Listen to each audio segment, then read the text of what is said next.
Hello বন্ধুরা, তোমরা কেমন আছো? আজ তোমাদের এমন একটা বনের গল্প শোনাবো না, যেটা শুনলে তোমরা হেসেই খুন হবে। হিহিহিহি।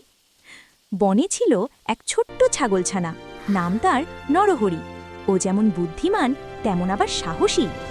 একদিন নরহরি, তার মা আর তার এক পেটুক মাসি মিলে ঠিক করল তারা নদীর ওপারে যাবে বনভোজন করতে। কিন্তু সমস্যা তো একটাই, ইয়া বড় নদী, আর সেই নদীতে আছে ইয়া বড় দাঁত বের করা রাক্ষসে কুমির। ও মা, কি ভয়ঙ্কর! নরহরি বলল, চিন্তা করো না মা, আমি আছি তো। ও ঝটপট কয়েকটা কলার গাছ দিয়ে একটা মজবুত ভেলা বানিয়ে ফেলল। সাব্বাস! তিনজনে মিলে ভেলায় উঠল। ভেলা তো নদীর মাঝখানে। ওদিকে জলের নিচ থেকে কুমিরগুলো উকি দিচ্ছে আর ভাবছে, গ্রাম, আজ তো বেশ নরম ছাগল পাওয়া যাবে, খাবো খুব মজা করে, খক খক খক খা। কিন্তু বিপত্তি বাঁধল ওই পেটুক মাসিকে নিয়ে। মাসি তো আর খিদে সহ্য করতে পারে না। মাঝ নদীতে যেতেই তার খুব খিদে পেয়ে গেল।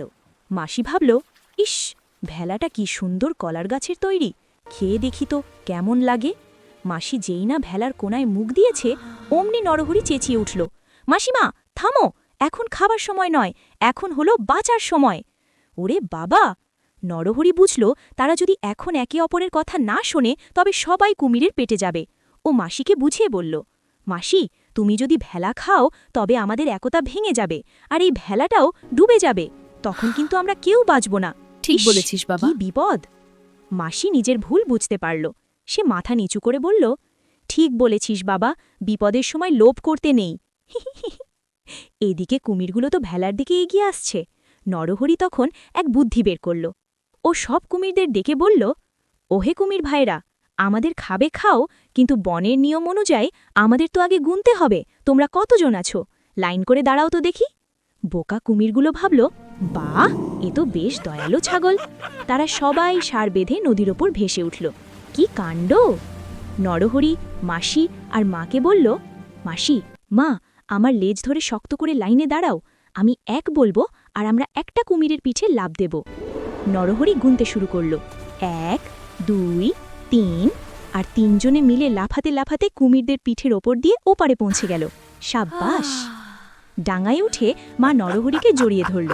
নরহরি বলল, দেখেছ মা, আমরা যদি মাসিকে ভেলা খাওয়া থেকে না আটকাতাম আর সবাই মিলে একসাথে বুদ্ধি না খাটাতাম তবে আজ আমরা কেউ বাঁচতাম না।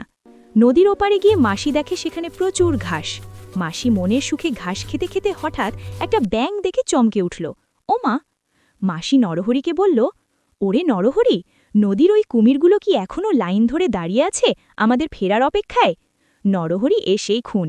হ্যাঁ মাসি, ওরা এখনো গুনছে আমাদের কটা পা ছিল। মাসি একটা ঘাসের আটি মুখে নিয়ে বলল, বলিস কি, তাহলে তো ওদের অনেক সময় লাগবে। ততক্ষণ আমি বরং এই ঘাসগুলো খেয়ে একটু মোটা হয়ে নেই, কুমিররা যাতে পরে আমাকে দেখে ভয় পায়। দেখেছ বন্ধুরা, মাসি এখনো ভাবছে কুমির তাকে ভয় পাবে। কি মজার মাসি, তাই না?